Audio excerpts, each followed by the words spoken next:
I always knew I was going to go in the military. The main reason was I wanted a different life. And I actually joined in '84 under the delayed entry program while I was still in high school. And then when I graduated in '85, then I shipped off to basic training. I remember signing paperwork that said, are you gay? Have you ever done this? Have you ever done that? And I was like, well, I've never done any of that. So I was just like, sign away. So I never really knew who I was throughout high school. I kind of really defined myself more throughout my military career, which being in all three sections of the gamut of the military, before Don't Ask, Don't Tell, Don't Ask, They'll Tell, then the repeal, that's a whole story in itself.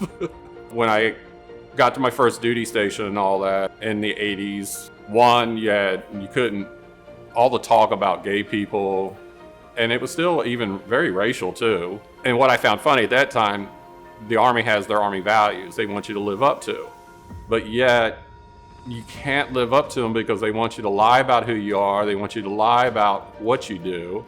So I just ended up taking my career and said, let's focus on the career because that's what you want to do for your life. And the only way to do it is focus on that. So every school I went to, I tried to be the best that I could, exceed the course standards, try to be the honor graduate, try to be the commandant's list, because then that was the highlight. That's what people are going to focus on. But on hindsight, as 31 years of service, looking back on a lot of it, I think I suffered myself because I couldn't truly be who I wanted to be because I was trying to be somebody else throughout that entire career. They wanted me to go to Fort Benning, Georgia, and I said, you know what, I'll go to Fort Benning. And at that time, this was early 90s, late 89, maybe 90 time frame. At that time, I've already discovered, yeah, you're gay. And at that time, I had changed over from combat engineer to administration. So I knew how it worked because I was processing paperwork for people that was found out to be gay. So I had to process their paperwork to put them out. And here I am like, this sucks. I hate doing this. But it was part of the job. We ended up deploying to Desert Storm, which was the best thing because you got away from it all. But then when we got back from Desert Storm, I decided, you know what, I had enough with it. It's time for me to just move on. So then I joined the Ohio National Guard just to finish my 8-year commitment out. Don't Ask, Don't Tell came around about that time, and I was like, okay, that's pretty easy to do. And I was actually really surprised how many people I met that were gay.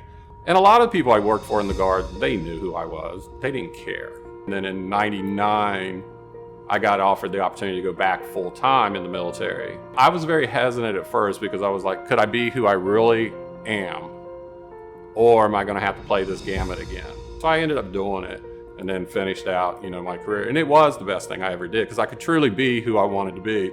I'm proud of what my career was because my main goal was to take care of soldiers. And I'll never regret that. But hindsight, I regret some of the choices I did as an individual of not being honest and truthful. But I think it's just the way the rules were written.